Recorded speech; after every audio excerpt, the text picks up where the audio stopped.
नमो बुद्धाय। सादर जय भीम।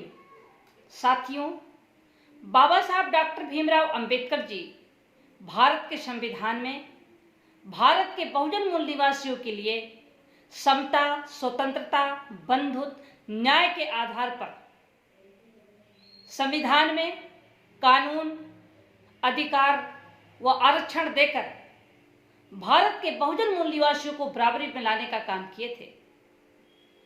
किंतु आजादी से लेकर अब तक तमाम सरकारें आई और गईं, किंतु भारत का संविधान संपूर्ण रूप से आज तक लागू नहीं किया गया।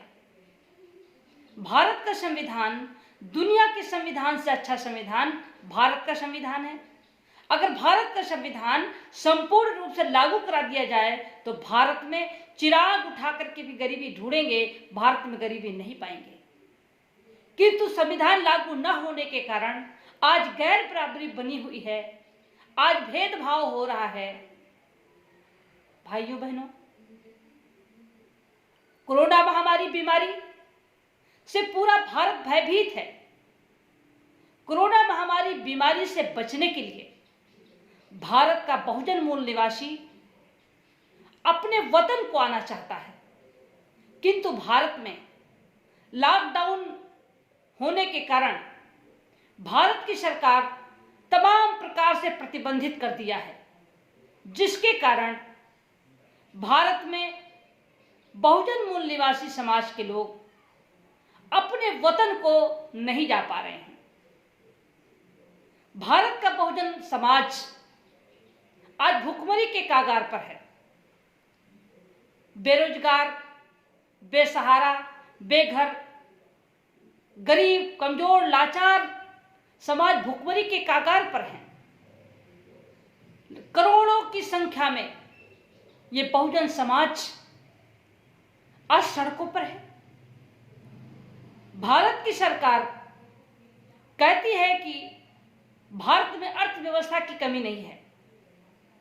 भारत सरकार के मंत्री नितिन गडकरी जी कहते हैं कि भारत के पास अनाज की कमी नहीं है, भारत में अनाज का भंडार है।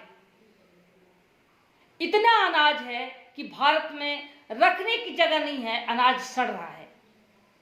भारत में इतना अनाज है कि 3 साल तक प्रत्येक आदमी को का हम खाना चला सकते हैं, राशन दे सकते हैं।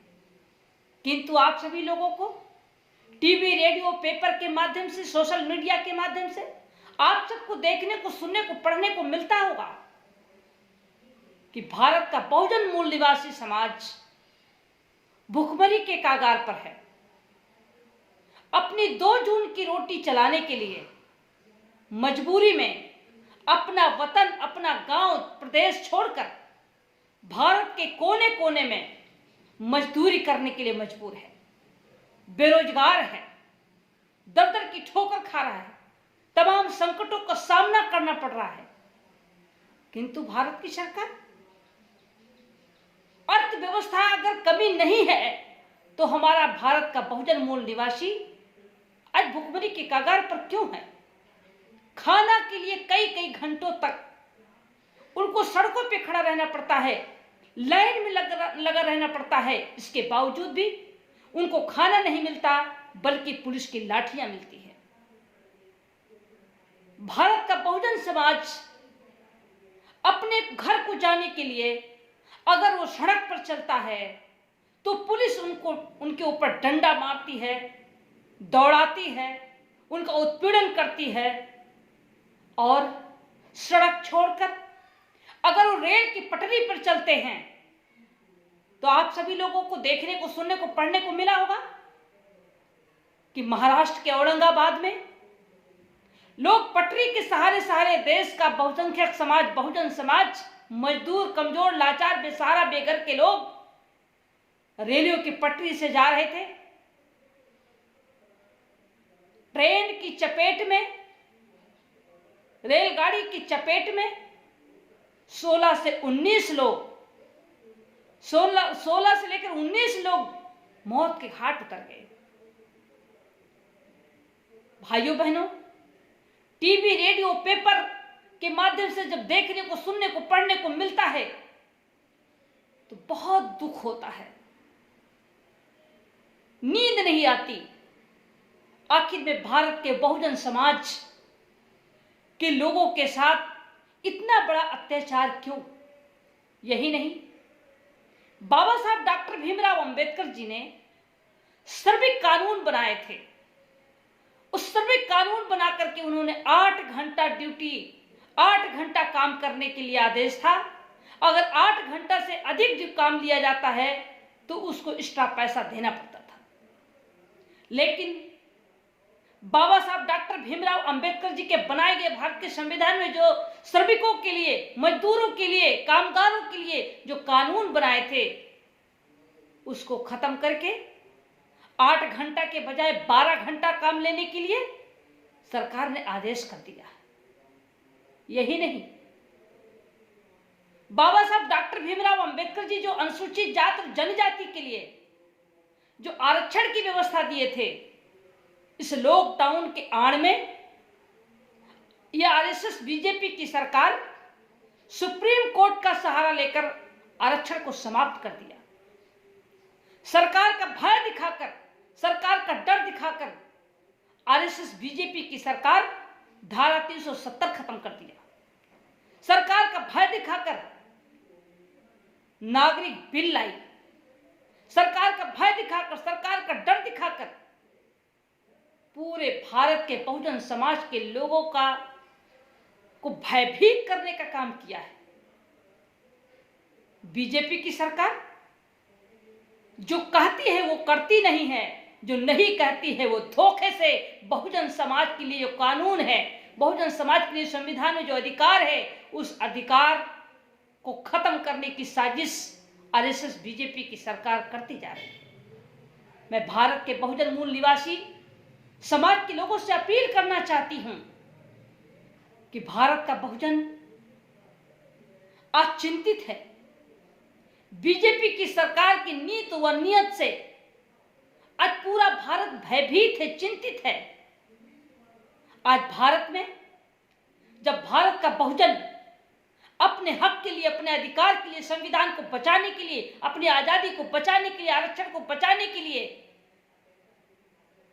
आंदोलन की तैयारी कर रहा था, बीजेपी आरएसएस के लोग बहुजन के आंदोलन, उनके रुख को भांपते हुए भारत में कोरोना महामारी बीमारी लाने का काम किया।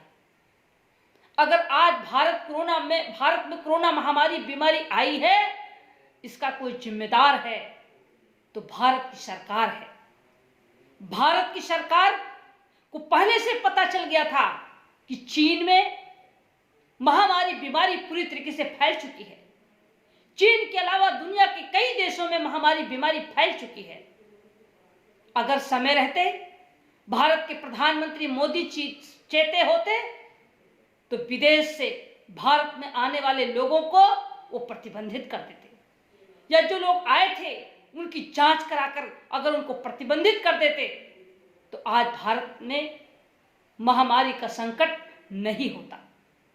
किंतु भारत का बहुजन अपने हक के लिए, अपने अधिकार के लिए, संविधान को बचाने के लिए, आरक्षण को बचाने के लिए जब आंदोलन की तरफ कूच करने वाला था तो आरएसएस की सरकार आज जिस तरीके से समाज के लोगों को भयभीत करने के लिए एक कोरोना महामारी बीमारी से आज पूरा भारत चिंतित है।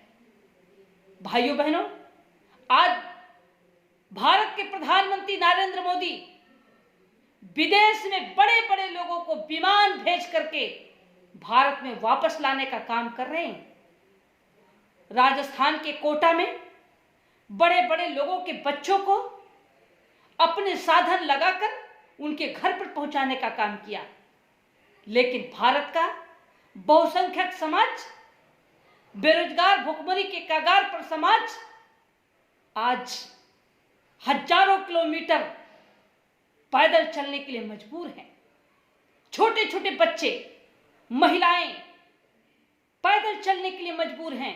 उनके लिए साधन नहीं है, भूख से मर रहे हैं, पैदल चलते चलते भी मर जा रहे हैं। उनके साथ अत्याचार हो रहा है, उनके साथ अन्याय हो रहा है और सरकार इस देश के गरीबों के प्रति चिंतित नहीं है, गंभीर नहीं है। भारत का बहुजन आज पूरी तरीके से दुखी है। ये चैलेंज करने वाले भारत के प्रधानमंत्री नरेंद्र मोदी कहते हैं कि भारत में अर्थव्यवस्था की कमी नहीं है।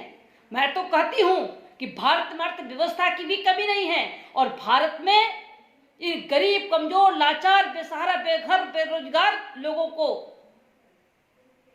की मदद के लिए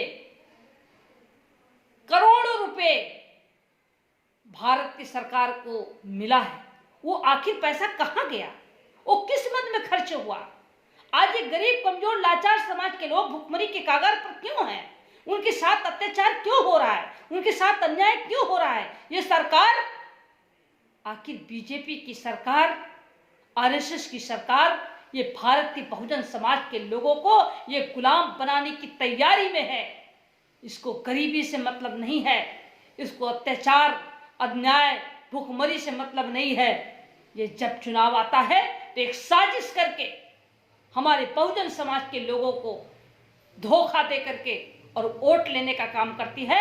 आज सरकार बनाने के बाद हमारे बहुजन समाज के लिए जो अधिकार है, उस अधिकार को बहुत साजिश के तहत खत्म करती जा रही है। मैं भारत के बहुजन मूल निवासी समाज के लोगों से अपील करना चाहती हूं कि लॉकडाउन का पालन करते हुए, कोरोना महामारी बीमारी के संकट से लड़ते हुए अपने हक, अपना अधिकार, अपना संविधान, अपनी आजादी, अपनी सुरक्षा के लिए आप सबको सड़कों पर आंदोलन के लिए समाज को तैयार करना होगा। यदि भारत का बहुजन अपने हक अधिकार के लिए चेता नहीं, जागा नहीं, अगर संविधान खत्म हुआ तो आरएसएस बीजेपी की सरकार ये संविधान को खत्म करना चाहती है, ये मनुस्मृति को लागू करना चाहती है, भारत में गैर बराबरी करना चाहती है। ऐसी स्थिति में मैं भारत के बहुजन मूल निवासी समाज के लोगों से अपील करना चाहती हूं कि आरएसएस बीजेपी की सरकार एक तरफ लॉकडाउन करके भारत के बहुजन समाज के लोगों को कहती है कि इसका पालन करो। भारत का बहुजन तो इसका पालन कर रहा है, लॉकडाउन का पालन कर रहा है, लेकिन आरएसएस बीजेपी की सरकार इस लॉकडाउन के आड़ में कोर्ट का सहारा लेकर ये मनुस्मृति में दी गई व्यवस्था को लागू करती जा रही है और संविधान में व्यवस्था जो बाबा साहब डॉक्टर भीमराव अंबेडकर जी ने बहुजन समाज के लिए दिया था, उस कानून को बहुत बारीकी से समाप्त करती जा रही है। आज पूरा भारत का बहुजन चिंतित है। अधिकारी, कर्मचारी, सामाजिक संगठन, राजनीतिक संगठन चलाने वाले लोगों से मैं अपील करना चाहती हूं कि अब आप समय आ गया है, भारत का बहुजन को एकजुट होने की जरूरत है। हमारे महापुरुषों ने जाति को छोड़कर जमात बनाने का काम किया है। हमारे महापुरुषों ने जो राह और रास्ता बनाया है, उस राह और रास्ता पर चलने की अब जरूरत है, अब समय आ गया है। आप सभी लोगों से मैं अपील करती हूं कि आरएसएस बीजेपी का समर्थन करने वाले सहयोगियों को छोड़कर बाकी भारत में सामाजिक संगठन व राजनीतिक संगठन के लोगों को एक मंच पर आने की मैं अपील करती हूं। एक एलायंस महागठबंधन हो, एलायंस महागठबंधन करके बीजेपी की तानाशाही सरकार को उखाड़ कर फेंकने के लिए हम सबको एकजुट होने की जरूरत है। मैं भारत के बहुजन मूल निवासियों से अपील करते हुए आज जो भारत के बहुजन के साथ में जो घटनाएं हो रही हैं, जो आप सबको टीवी, रेडियो, पेपर के माध्यम से देखने को, सुनने को मिलता है, मन दुखी है, चिंतित है। आज पूरा समाज में भय व्याप्त हो गया है। ऐसी स्थिति में बहुजन समाज के सामाजिक संगठन, राजनीतिक संगठन चलाने वाले लोगों को अब पहल करने की जरूरत है। समाज के लोगों को बताने की जरूरत है, समाज के लोगों को जगाने की जरूरत है, समाज के लोगों को आंदोलन करने की जरूरत है। आपके पास बहुत सारे माध्यम हैं, उस माध्यम से समाज के लोगों को जोड़ने की जरूरत है। लॉकडाउन का पालन करते हुए, लॉकडाउन खत्म होते ही भारत में आंदोलन करने की जरूरत है। जब तक भारत का बहुजन आंदोलित नहीं होगा, तब तक ये आरएसएस बीजेपी की सरकार बहुजन समाज के साथ अत्याचार करती रहेगी।